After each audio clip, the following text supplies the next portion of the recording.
अस्सलाम वालेकुम my friends. आज हम चेक करेंगे chapter number 8 heat and thermodynamics के MCQs. MCQ number 1, a real gas can be approximated to an ideal gas. Real gas को कब हम अप्रोक्सीमेट कर सकते हैं कि वो आइडियल गैस हो। Real gas do indeed approximate ideal gas behaviour. अब रियल गैस भी approximate ideal gas behaviour show करती है। Behaviour under condition of low density, under condition of low density, ये डेंसिटी लिखा हुआ है, low density, low pressure and high temperature. अगर density कम हो, प्रेशर कम हो और हाई टेम्परेचर हो तो वो भी अप्रॉक्सीमेटली आइडियल गैस की तरह बिहेव करती है। तो हमारा इसमें बेस्ट ऑप्शन होगा low density, low density, high pressure और हाई टेम्परेचर नहीं है, low density the best option. ये देखें, लो डेंसिटी, लो प्रेशर और हाई टेम्परेचर लिखा हुआ था, तो ऑप्शन में सिर्फ लो डेंसिटी है, वहां पे लो प्रेशर नहीं हाई प्रेशर लिखा हुआ है और लो टेम्परेचर लिखा हुआ है। तो हमारा बेस्ट ऑप्शन है low density, low density. Low pressure होता तो फिर भी हम एज्यूम कर सकते थे, लेकिन यहाँ पे सिर्फ एक ऑप्शन है low density. Number 2, a thermoflask containing a milk is shaken. A thermoflask में मिल्क या हम शेक किया है वायरेसली, बहुत तेजी के साथ, temperature milk rise due to process.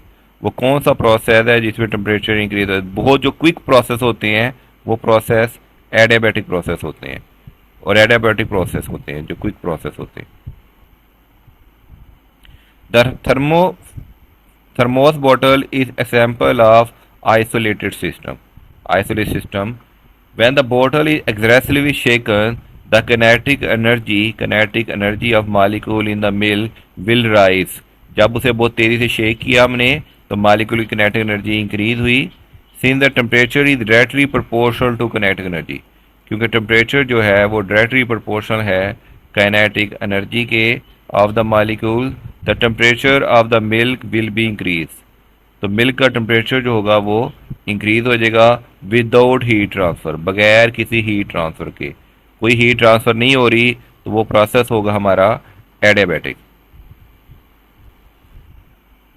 हमारा बेस्ट ऑप्शन होगा adiabatic. Considering your metabolic system, the Ramzan during fasting is the process of. आप हमारा जो मेटाबॉलिक सिस्टम है, अब उसमें रमज़ान आ गया है। रमज़ान में ना तो रमज़ान में हम कुछ भी सारा दिन नहीं खाते और हमारी बॉडी एक एडियाबैटिक सिस्टम को रिप्रेजेंट करती है। Adiabatic the best representation of fasting metabolism as capture minimum external heat energy. हम खाना नहीं खाते और हमारी बॉडी मिनिमम बहुत कम एक्सटर्नल एनर्जी को कैप्चर करने में काम जाती है बाहर की body while using internal energy. और हम जितना भी काम कर रहे हैं, इंटरनल एनर्जी हमारी जो बॉडी में स्टोर है in form of fats, in form of carbohydrate, उसको यूज़ करते हैं। तो हमारी बॉडी रमज़ान में बिहेव करती है nearly as adiabatic, nearly as adiabatic. तो हमारे एमसीक्यूज का बेस्ट ऑप्शन होगा adiabatic.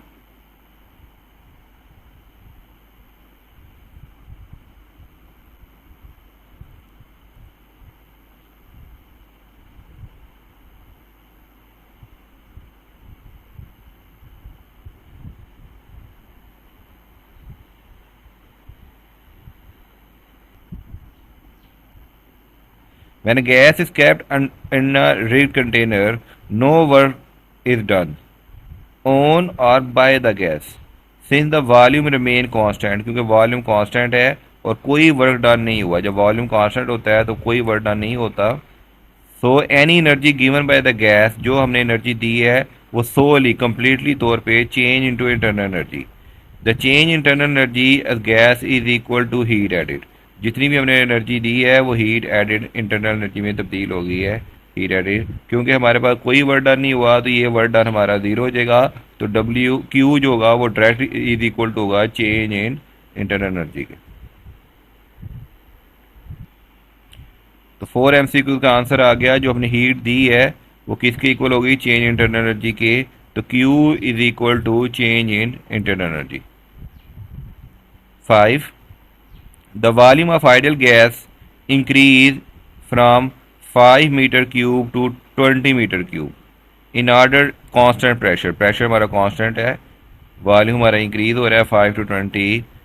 Constant pressure, pressure constant कितने हैं 6 into 10⁵ pascal. Work done by the gas is,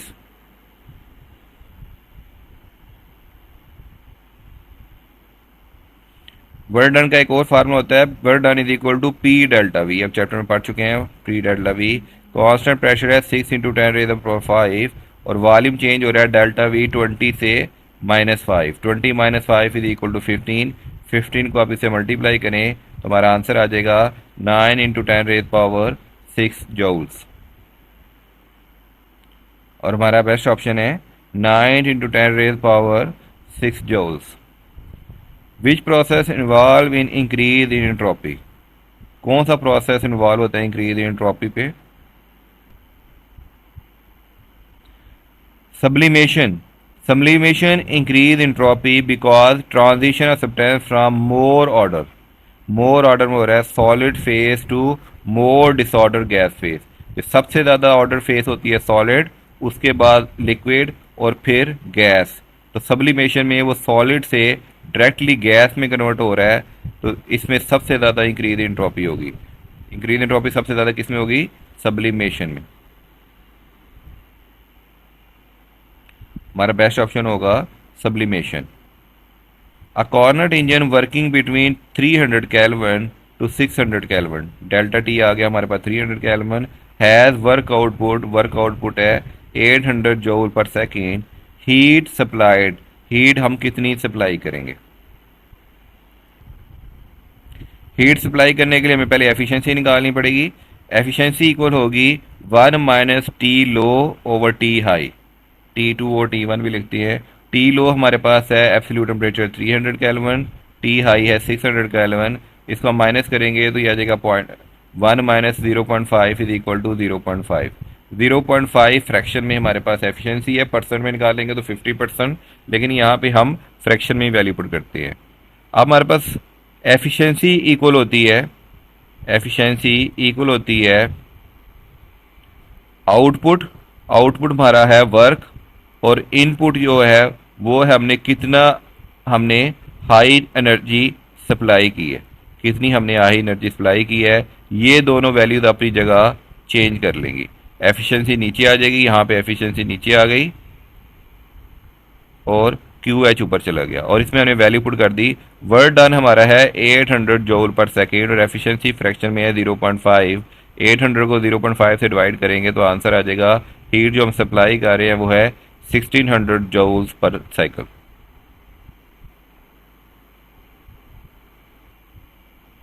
हमारा बेस्ट ऑप्शन है B, 1600 joule per cycle. A Cornet engine working between 0 to 200 degree centigrade has efficiency symbol neta. The symbol engine work between same engine work कर रहा है 0 to minus 200 centigrade has efficiency neta 2. Ratio of their efficiency is. तो पहले engine में temperature है 0 degree centigrade, ये इसका low temperature है, और हाई टेम्परेचर है 200 डिग्री सेंटीग्रेड। दोनों में हम 273 प्लस कर देंगे तो ये आ जाएगा हमारा केल्विन में।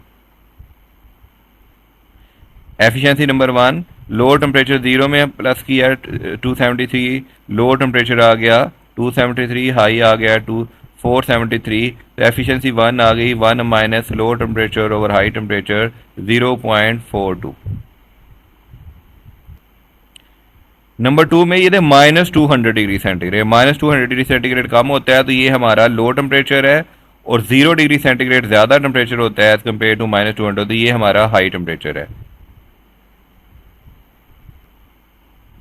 तो यहाँ पे लो टेम्परेचर -200 को हमने 273 प्लस किया तो 73 kelvin, high temperature 0 degree centigrade 273 किया तो 270 प्लस किया 273 केल्विन। तो इसको हमने सॉल्व किया तो 0.733, तो दोनों एफिशिएंसी की रेशो 0.42 0.733 इज इक्वल टू 0.577। ये दोनों एफिशिएंसी की रेशो आपके पास आ गई, और हमारा आंसर है 0.577।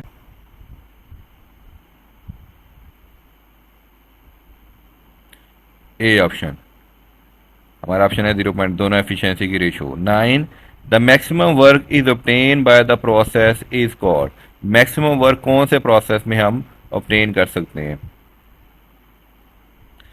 देखें, प्रेशर और वॉल्यूम, जो area of the under the graph होता है ये होता है वर्क, यानी कि ये जो हमारा ये आइसोबैरिक प्रोसेस है और ये इसके अंदर का एरिया है, ये हमारा सारा वर्क होगा, ये हमारा सारा वर्क होगा।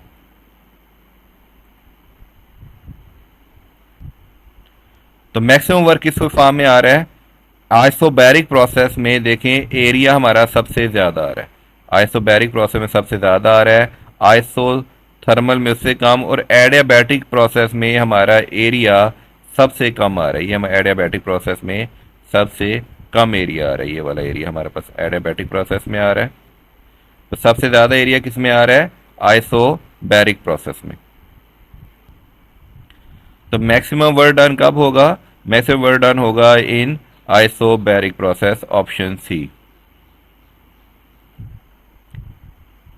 Coefficient of performance of the refrigerator operate at room temperature. Refrigerator का कोफिशिएंट परफॉर्मेंस ऑपरेट कर रहा है एट रूम टेम्परेचर इज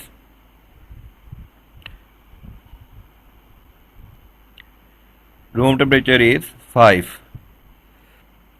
तो कोफिशिएंट ऑफ परफॉर्मेंस हमें जो दिया हुआ है, कोफिशिएंट ऑफ परफॉर्मेंस वो दिया हुआ है हमें 5, और वो ऑपरेट कर रहा है एट रूम टेम्परेचर। एक टेम्परेचर हमें दिया हुआ है रूम टेम्परेचर, और कोफिशिएंट ऑफ परफॉर्मेंस की वैल्यू दी हुई है 5। Temperature of inside the refrigerator is, refrigerator के अंदर टेम्परेचर क्या होगा? कोफिशिएंट ऑफ परफॉर्मेंस हमारे पास होता है QL/W, और W इक्वल होता है हमारे पास Q हाई माइनस Q लो। Q high minus W equal होगा हमारे पास Q हाई माइनस Q लो। इसे टेम्परेचर की फॉर्म में भी लिख सकते हैं T लो, T हाई माइनस T लो।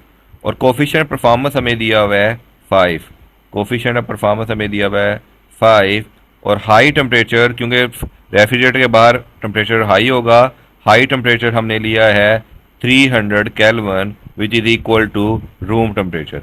हमारे पास रूम टेम्परेचर है 300 केल्विन, तो इनसाइड जो टेम्परेचर होगा रेफ्रिजरेटर का वो TL हम फाइंड करेंगे। 300 केल्विन माइनस TL इस 5 से जाके मल्टीप्लाई हो जाएगा, 3 5 the 1500 kelvin minus 5 TL the minus T TL, ये माइनस TL इस तरफ आके प्लस हो जाएगा, तो ये आ जाएगा 6 TL, 6 TL ये आ जाएगा 500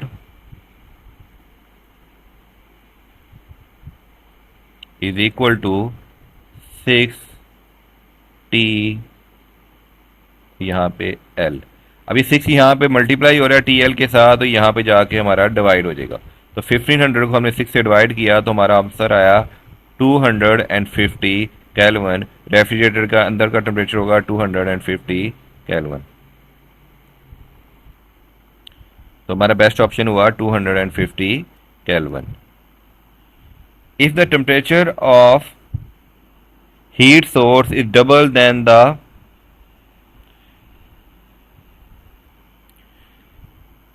if temperature of the heat source is double than before, हमने टेम्परेचर हीट सोर्स का, ये हीट सोर्स लिखा है, ये डबल कर दिया है, पहले से डबल कर दिया है। एफिशिएंसी इंक्रीज बाय, तो एफिशिएंसी हमारी कितनी इंक्रीज होगी? Wow, what a beautiful print. पहले एफिशिएंसी था 1 माइनस TL/TH, पहले एफिशिएंसी था, फार्मूला था 1 माइनस TL/TH, और पहले हमारा टेम्परेचर था TH। फिर हमने सेकंड एफिशिएंसी क्या होगी? सेकंड एफिशिएंसी का फार्मूला होगा T-H-, और T- को हमने टेम्परेचर को क्या कर दिया है? डबल कर दिया, टेम्परेचर को हमने डबल कर दिया। यहाँ पे इसका हम क्या लेते हैं? एलसीएम ले लेते हैं, दोनों एफिशिएंसीज की रेशो। ये देखें फर्स्ट ये हमारा इंक्रीज वाला है, एफिशिएंसी डैश ऊपर, एफिशिएंसी ये नीचे, इसका फार्मूला ऊपर, इसका फार्मूला नीचे, दोनों का हमने एलसीएम लिया, ये आ जाएगा 2TH minus TL over 2TH, और TH minus TL over T। अब ये TH के साथ कैंसिल, ये TH के दोनों के एलसीएम में TH आ रहा है, ये कैंसिल हो गया। तो ये हमारे पास आ गया, देखें ये टू नीचे चला गया, ये वाला टू हमारा नीचे चला गया है, और ये आ गया 1/2। ये पूरी वैल्यू हमारी, ये पूरी वैल्यू हमारी यहाँ पे आ गई है, तो ये आ जाएगा 2TH माइनस TL, और ये पूरी वैल्यू हमारे यहाँ आ गई है, ये हो जाएगा TH माइनस TL। तो ये एफिशिएंसी ऑफ द रेशो की एफिशिएंसी निकल आई हमारे पास।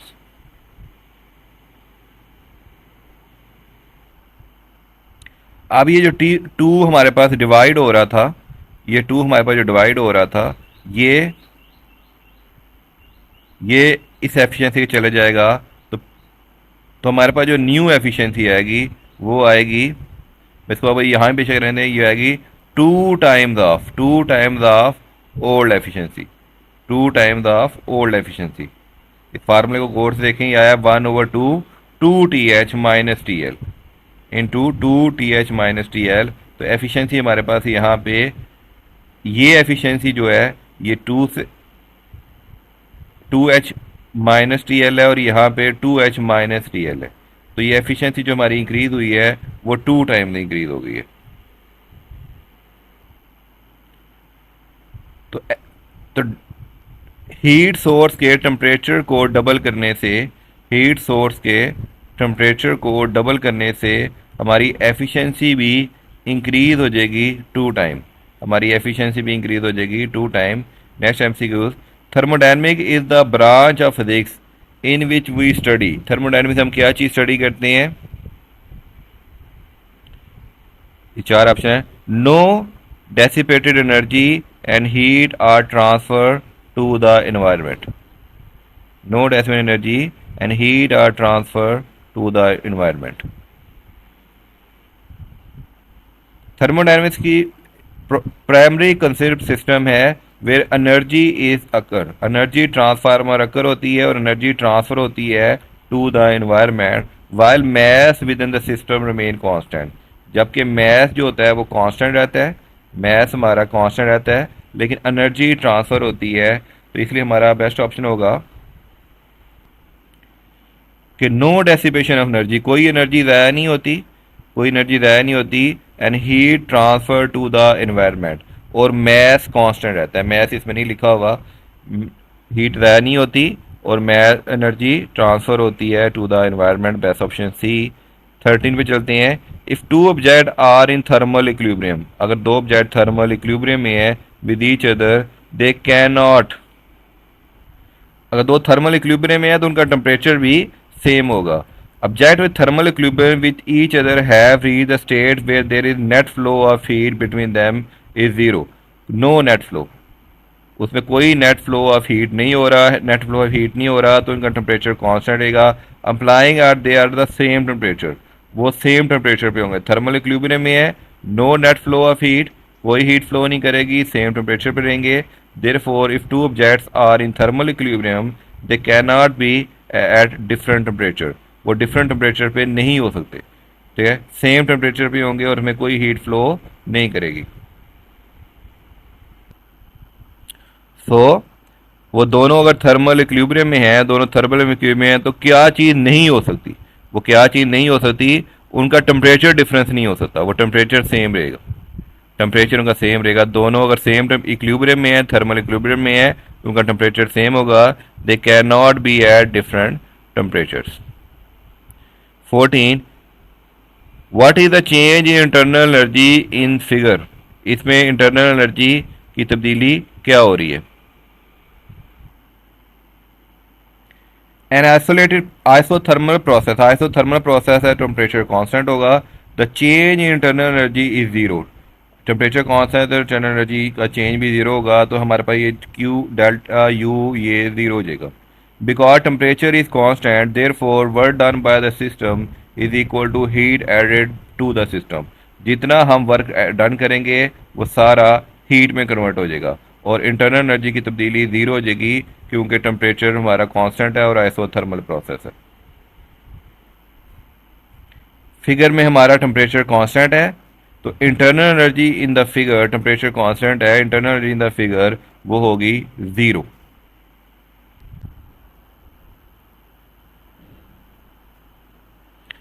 फिफ्टीन, जो change in internal energy the change in internal energy is independent of path similar to, change internal energy independent of path किसके सिमिलर होगी? Internal energy and gravitational potential energy are both path independent. Internal energy and gravitational potential energy both path independent, meaning they depend only on initial and final state of the system. Initial and final state of system, no specific path taken between the state. This principle apply for conservative forces. ये सिर्फ conservative force से apply होगा, initial और final state पे वो depend करते हैं. यानी इंटरनल एनर्जी और ग्रेविटेशनल पोटेंशियल एनर्जी वो पाथ पे डिपेंड नहीं करते, वो सिर्फ इनिशियल और फाइनल स्टेट पे डिपेंड करते हैं. और यहाँ सिर्फ अप्लाई होगा कंजर्वेटिव फोर्सेस. तो इंटरनल एनर्जी का चेंज और ग्रेविटेशनल पोटेंशियल एनर्जी ये दोनों सिमिलर होते हैं. ये पाथ पे डिपेंड नहीं करते और कंजर्वेटिव फोर्स पैदा करते हैं, और इनिशियल और फाइनल स्टेज इस होता है पाथ पे डिपेंड नहीं करते. 16 Boltzmann constant is equal to, Boltzmann constant का फार्मूला होता है R over NA. Boltzmann constant का फार्मूला होता है R ओवर NA. और the value of Boltzmann constant, इसकी वैल्यू आपको याद करनी होगी 1.38 into 10 raise power minus 23 joule per kelvin. ये बोल्टजमैन का फार्मूला आया. नेक्स्ट एमसीक्यूज में आ गया बोल्टजमैन कांस्टेंट की वैल्यू. 18 में चलते हैं. The internal energy of 1 mole, internal energy of 1 mole of ideal gas it depend upon. 1 mole of ideal gas किस पे डिपेंड होती है?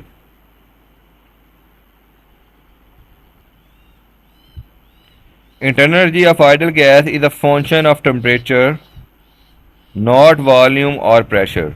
This is because internal energy temperature depend करती है of ideal gas it duly a kinetic energy of the molecule. और kinetic energy of molecule की आपको definition मालूम है, average temperature of the molecule, average kinetic energy of the molecule is called temperature. तो internal energy average kinetic energy of the molecule होगी जो temperature पे सिर्फ और सिर्फ डिपेंड करेगी, which directly proportional to temperature. तो इंटरनल एनर्जी डायरेक्टली प्रोपोर्शनल होती है टेम्परेचर के, और टेम्परेचर डायरेक्टली प्रोपोर्शनल होता है average kinetic energy of the molecules.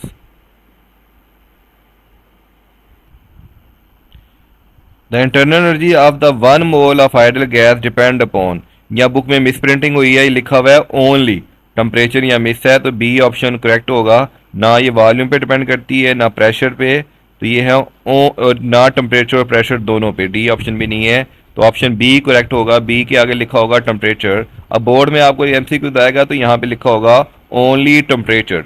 Book में मिस प्रिंटिंग है तो यहाँ पे लिखा होगा ओनली टेम्परेचर, ओनली टेम्परेचर.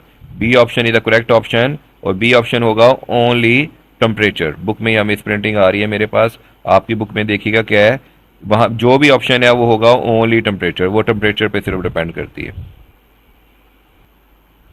तो only temperature. 19 if the number of gas molecule in subcritical cubical vessel is increased from n to 3n, अगर molecules हमने n से 3n तक इंक्रीज कर दिया है, then its pressure and total energy will become, इसका pressure और total energy कितनी हो जाएगी? ऑप्शन तो 3 टाइम नजर आ रहा है, लेकिन कैसे?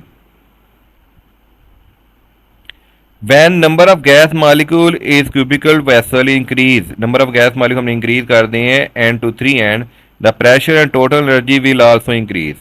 Since the volume of vessel remain the same, pressure will increase in direct proportion. क्योंकि वॉल्यूम वैसल का सेम है, वो इन क्यूबिकल वैसल है, वॉल्यूम चेंज नहीं हो सकता, वॉल्यूम सेम है, तो प्रेशर विल बी इंक्रीज, जो pressure will be directly proportional to number of molecules. जो प्रेशर इंक्रीज होगा वो डायरेक्टली प्रोपोर्शनल होगा नंबर ऑफ मॉलिक्यूल्स के. अगर प्रेशर को मॉलिक्यूल्स अगर 3 टाइम इंक्रीज करेंगे तो प्रेशर भी 3 टाइम इंक्रीज हो जाएगा. It will be triple. Similarly total energy of system will also triple. तो total energy of the system भी ट्रिपल हो जाएगी. प्रेशर इज इक्वल टू, ये प्रेशर का फार्मूला है 2n/3v. 2n/3v वॉल्यूम हमारे पास कांस्टेंट है अब n की जगह हम पुट कर देते हैं 3n, 3n, 3n, तो ये 2/3v, ये 3 हमारा बाहर आ जाएगा, बाकी तो सारा प्रेशर का फार्मूला ही रहेगा। तो प्रेशर जो हो जाएगा वो 3 times of new pressure new pressure 3 times of old pressure हो जाएगा। इसे इंटरनल एनर्जी भी, इंटरनल एनर्जी वर्क के इक्वल होती है, वर्क होता है पी डेल्टा वी के, तो जो प्रेशर 3 टाइम इंक्रीज हो जाएगा तो इंटरनल एनर्जी भी 3 टाइम्स इंक्रीज हो जाएगी, इंटरनल एनर्जी भी 3 टाइम्स इंक्रीज हो जाएगी। अगर मालिक्यूल हमारे इंक्रीज हो गए हैं 3 से 3n, तो प्रेशर भी हमारा 3 टाइम इंक्रीज हो जाएगा और इंटरनल एनर्जी भी हमारी 3 टाइम इंक्रीज हो जाएगी। Next, two sphere of same size are made of same material. दो स्फेयर हैं, सेम साइज के हैं, सेम मटेरियल के हैं, बट वन इज हॉलो, लेकिन एक हॉलो है, एंड अदर इज सॉलिड, और दूसरा कंप्लीटली सॉलिड है। एक हॉलो है, दूसरा कंप्लीटली सॉलिड है। दे आर हीटेड, उन दोनों को हमने क्या किया है, उन दोनों को हमने हीट किया है to the same temperature, same temperature पे। देन क्या होगा,